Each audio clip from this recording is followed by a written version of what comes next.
This is the Watch Geek Time Podcast.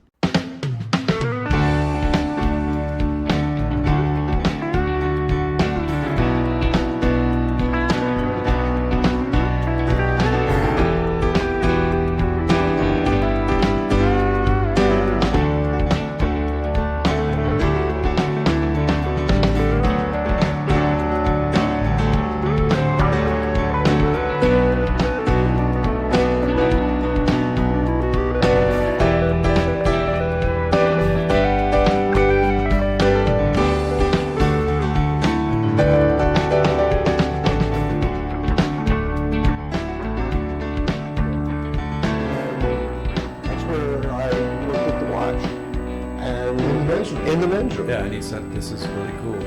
Now let's talk about how do I get and one." You guys made a deal in the men's room. No, we finalized For the deal, PSA. actually. We finalized the deal several days later. I was actually, for whatever reason, I can't remember why. I know exactly where I was. I was on Rodeo Drive, crossing the street. Right. I had no idea what we were doing, and he tells me the price, and it's like, okay. It's like, and it was like, okay, I think I even read in my credit card number. Wow. So you knew you had to have it. Yeah. Can you just... And it wasn't. It wasn't that piece. It was another Piccadilly. Yeah. Just Yes. 38 millimeter. What were some of the things that jumped out to you about the watch first and foremost? Do you remember? Yeah, the first was Peter. Peter is very nice man. Yeah, I mean, he's a nice guy. He's a character. He's really funny. It was just a joy to talk with him. And he's a down-to-earth guy. He's a Brit, you know. In honor of my friend to my right, but also just the way he spoke about what his goals were for his watches. That, they are off-the-shelf movements, they're ETA movements, but we take them all apart. We give them some gusto, so these things can take a beating and keep on ticking. And it was just, so from the technical standpoint, and then on the outside of the watch was this beautiful guilloche dial, which were all hand done and all unique in and of themselves. Right. And it was a one-of-one. Now, I don't have that watch anymore for reasons Tim and I could go on to forever about discussing, but that led to this watch. Yeah, and this is. Do you want to talk about this one? Yeah, so this is it's actually a piece unique. It's the Marin 3 prototype. So as Peter developed his business, and as many of these watchmakers, and we talked about this before, their goal is to make their own movement from scratch. Pretty much all the guys that I've been working with. But that comes at a massive financial investment, and he didn't have that, and he didn't have any backers. So his way of getting to that point was to use, as Mitch says, the ETA 2824 base movement, and then he improved it, changed the automatic winding bridge, et cetera, made beautiful cases, dials, and was able to build up his business to the point where he did develop his own movement from scratch, which was called the SM Speak Marin 1 movement caliber. And on that watch, the SM, the Marin 1 was the first model, and it was a titanium case, beautiful automatic movement. In fact, John and Stephen McGonigal, the first year Peter showed it, they were just blown away by it and said, this is a real watchmaker's movement. So that movement then became the Marin 2. That next model was a manual wind version of that. Beautiful case. Was it based on an ETA? No. This is his own. This is his 100%. Okay. There was nothing in that movement that was anywhere else. Okay. The Marin 3 was the next version of using that movement, that base in-house caliber, with an interesting complication that this watch features. But in developing the complication prior to putting into series, very often watchmakers will use a standard movement, if you will, or a base movement to make sure that the complication works the way they want it to. And that's what this watch is. Oh, okay. And I was shown this watch in Basel many moons ago. Again, this is probably 2005, 6, 7, I guess, somewhere in that region. Somewhere in there. And I looked at, Peter showed it to me and says, this is a prototype. And I just was blown away by what it is. It is a remarkable piece. It's a jump hour. and it's a regulator. So get the light. So you got the hours at the top, and the minutes obviously down there, 35, and but you know. And the chapter dial at the top jumps every hour. Yeah. And you the can, whole, and you can go forward and backwards, and there's a series of cams. Again, that light. it'll go forward and backwards. Yeah. Yeah, okay. Which is very rare. Again, it's a back to gearing problem. Right. When something Right. already made its jump, it's a spring and it can't really reset. So Right. So this, and the other cool thing about this, so it also has this little gold yeah, what is that? right here. So this is an indicator right here Yeah. that the hour hand is, if it's red, right?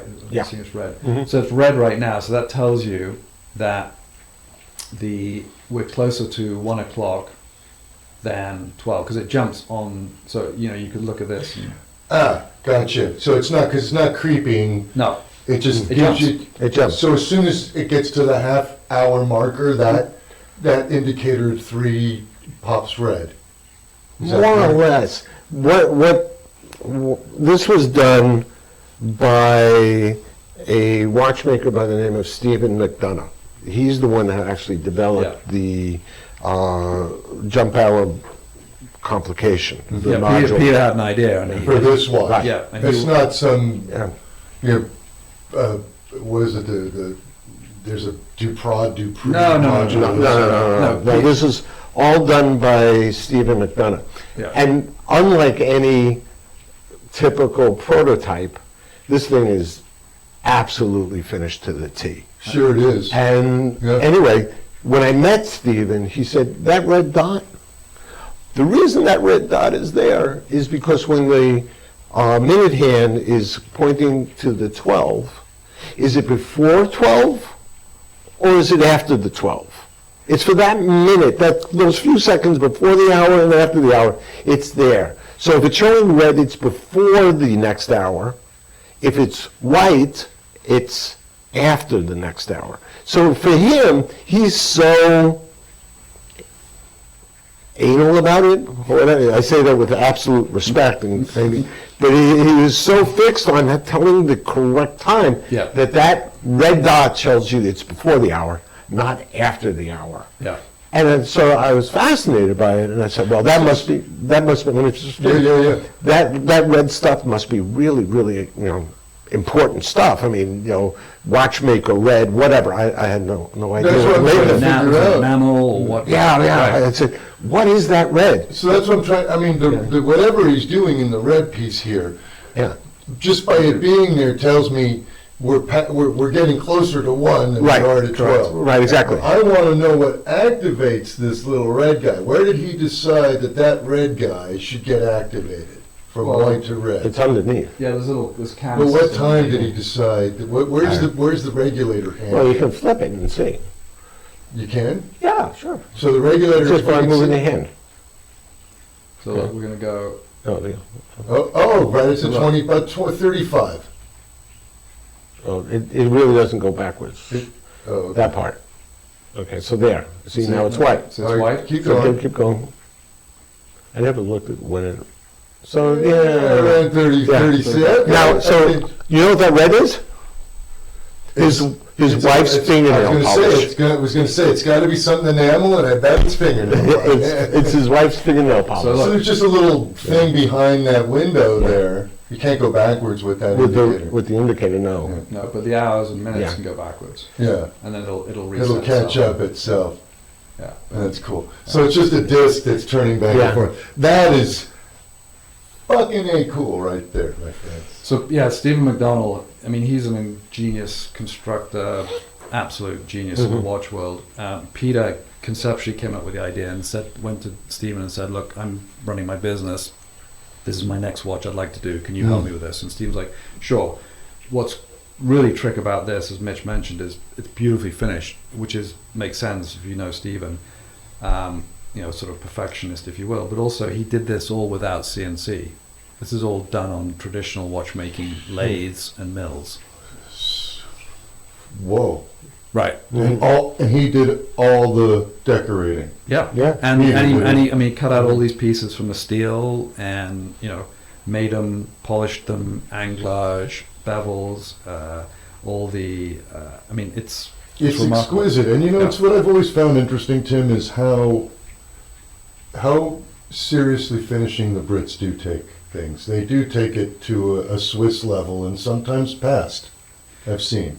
Yeah. You and I have looked at some Roger Smith watches. The 35th anniversary watch is finished in a way that if you didn't see the name on the dial, you'd say, "Wow, that's Swiss." You know. I'm not sure I agree with, because they have Yeah. a different way of finishing. It's a If you look different at the, yeah, then I'm just talking about the level. I'm not, Oh, the I'm not level, saying yeah. the actual decorations, but just the absolute attention to detail in that regard, I find to be they're on par with each other. Absolutely on par. Should we go to this one next? sure. Yeah, I'm just sort of directing slightly here. Good. Here, let me get us over there. Well, this is obviously magnificence at a whole other level. This ties in with the previous watch as well, because, as you know, maybe I'm just tooting my own horn here, which I get to do occasionally. You do it on the show all the time. I don't know what fucking stop you. All right. Well, so when I was in Basel World, Mitch and I would be in contact because he's sitting in California working his backside off. Yeah, I actually, when you contacted me about the Speak Marin, I was in my backyard. I still remember it. I was sitting in the backyard. I had come home from work, and I knew he was in Basel, and he calls me and said, "I got a watch for you." It's like, really? And he sends me the picture, and it's like, done. Okay. When are you a little more hesitant? It's hard to buy art. I know, on a right? And picture. I gave you the price, and you're like, "What? What happens if I don't like it?" I said, "You're gonna like it. Just trust me on this." Yeah. And then that was our first one of those deals where it was essentially you trusted me, you bought this watch sight unseen, because I had to commit to it in Basel. I had 24 hours to commit with. Was Peter. it the year that Romain came out with this piece? No, we're we're talking talking about about the Speak Marin. Speak Marin. Oh, I'm confused. Because the Speak Marin, yeah, sorry. Okay. So the Speak Marin was the first one, and it was a unique piece. Okay. And if I didn't take it from one of my clients, in this case Mitch, the Vietnamese distributor Yeah, was gonna yeah. buy it. So I was like, Mitch, if you pass on it, you'll never see it again. Yeah. And quite frankly, nobody would probably ever have seen it because who knows where it would have gone. The second watch, the watch we're now looking at, was a second one I think we did where I was in Basel. Roman showed the logical one publicly for the first time, and I was blown away. And again, I was on the phone texting Mitch saying, "Mitch, I can get you one. There's only going to be 20. They're going to sell. He's going to sell every 20 of the platinums, every 20 of the red golds here in Basel. I think you should take a look at this." And here it is. And this is the platinum logical one, the initial limited edition of 20 pieces, and Just white enamel dial. It's still, again, we talked about this, you and I, Scott. This watch, this model, still ranks in the top 3 watches of all time for me. it is so magnificent that I sat next to Kari Voutilainen and watched a tear come to his eye. I'm sorry, not Kari's eye, the watchmaker's eye. Sitting next to Romain. When Kari reached for a loop and looked something, we'll get to the goodies here in a sec, but Kari reached down and with a loop and looked at it like this, Uh-huh. and then he looked up at the watchmaker like that, and he went, and I swear a tear dropped it, because Kari was probably looking at the chain, which is just, Yeah. whew, goodbye, I'm getting out of here. Go ahead, Tim, do your magic. Well, again, I'm see if I can. There's a chain right here. It's sometimes referred to as a bicycle chain, and it's made of, I believe it's a steel, but it's also got these ruby links in it, and that's part of the constant force mechanism. Constant force is basically, in simple lay terms, is a way to even out the tension or the strength of the mainspring. So you can imagine mainspring fully wound, it's tight, it's got a lot of power, and as it winds down towards the end of its wind, it gets less, and so the timekeeping element of a watch typically goes off as the mainspring unwinds, so it will perhaps run a little bit slower, and again at the beginning it will run a little faster. So watchmakers years ago in pocket watches figured out a mechanism to even out the power and it was using a chain and a conical fusee, which is a cone, kind of like a derailleur on a bicycle gear. So if you're going up bicycle hill, you want the big gear at the back. If you're going downhill, you want the small gear.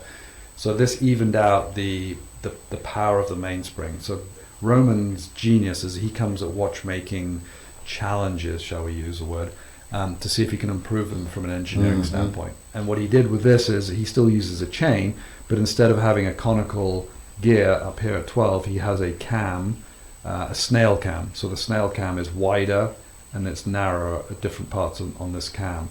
So that has the same effect as the cone. The benefit is that the chain is in the same plane, it's not angled, and so that reduces torque on the chain. And so that's what this watch is all about, is it has a constant force mechanism. Is it chronometer? Is it?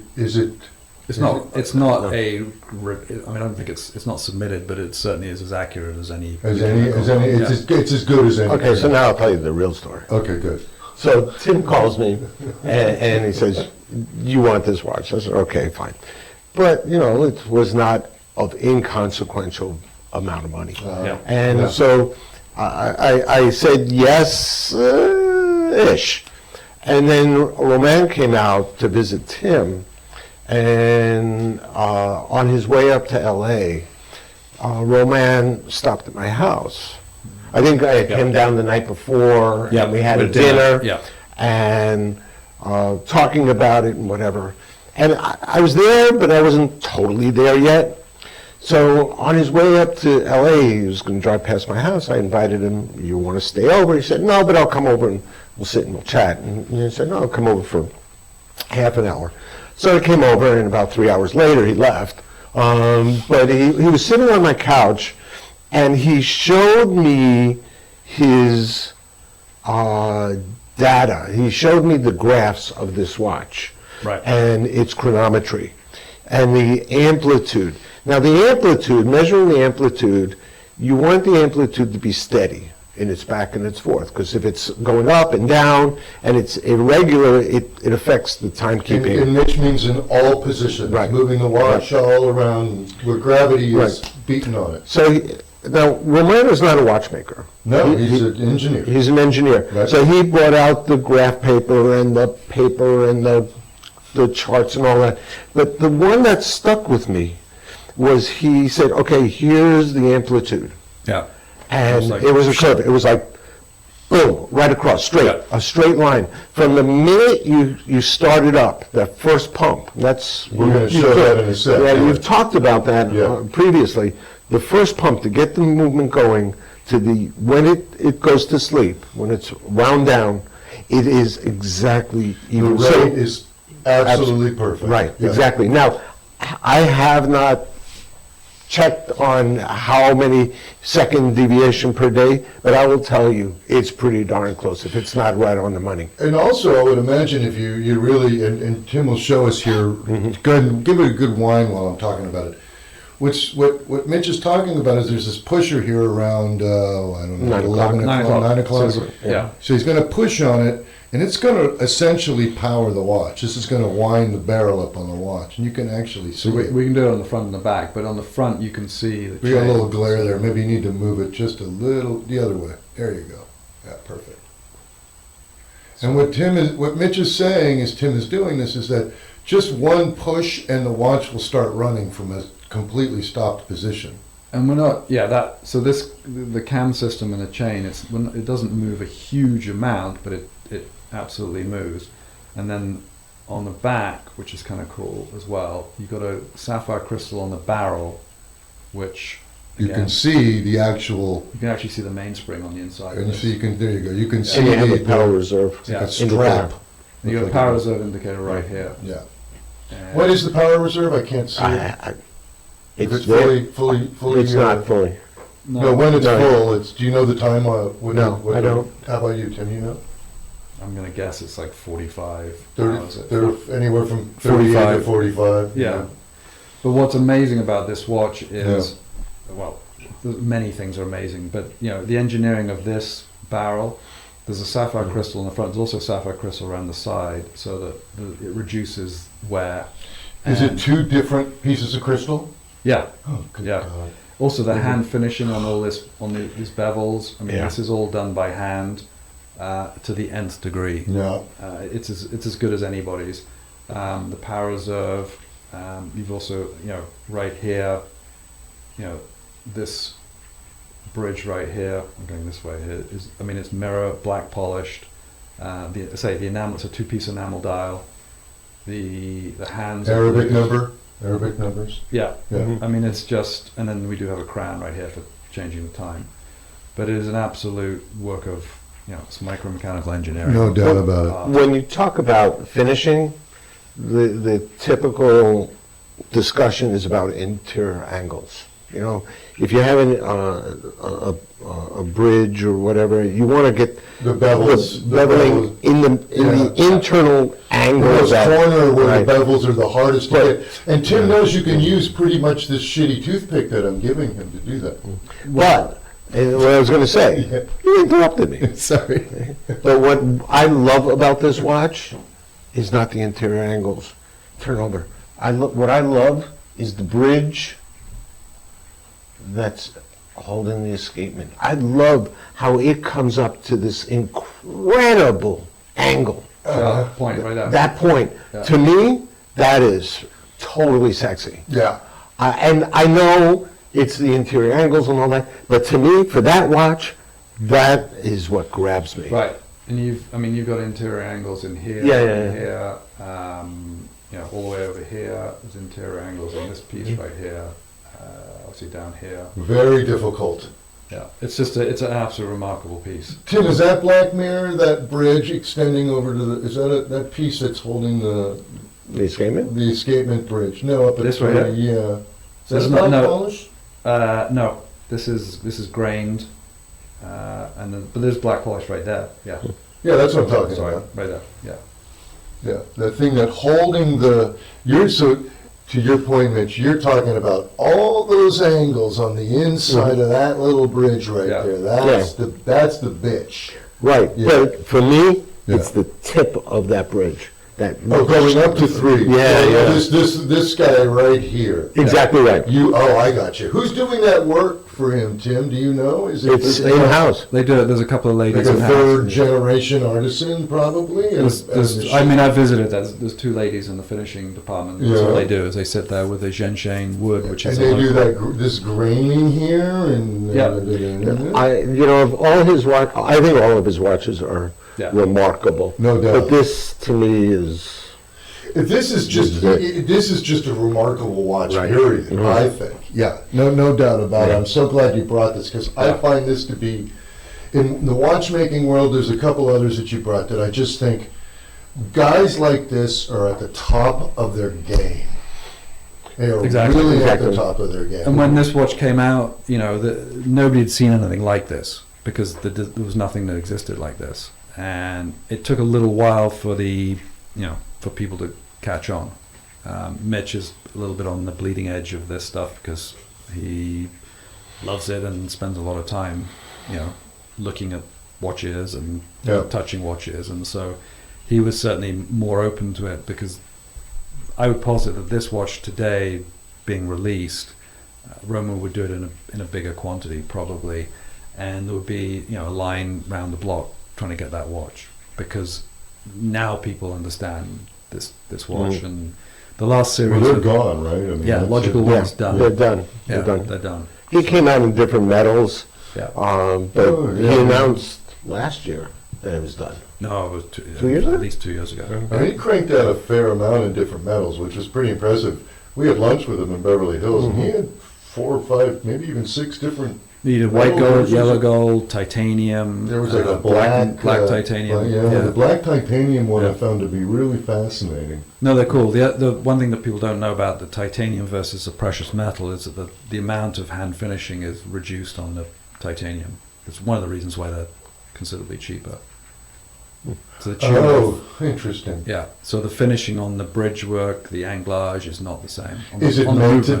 be more raw or? It's partly, and it's also to reduce the price, Oh, okay. which is why the titanium ones were, let's say, 100 grand versus these that were 140, let's say, towards the end. Well, you can feel the heft in this one. Platinum. It's platinum. Yeah. Yeah. Yeah, and the size is really quite good. God, I'm just. Well, listen, guys. We're going to take a little break because some of us might have to use the loo. Speak for yourself, but Fair enough. I'm We'll be back. We're going to be right back. No, come back. We're going to be right back.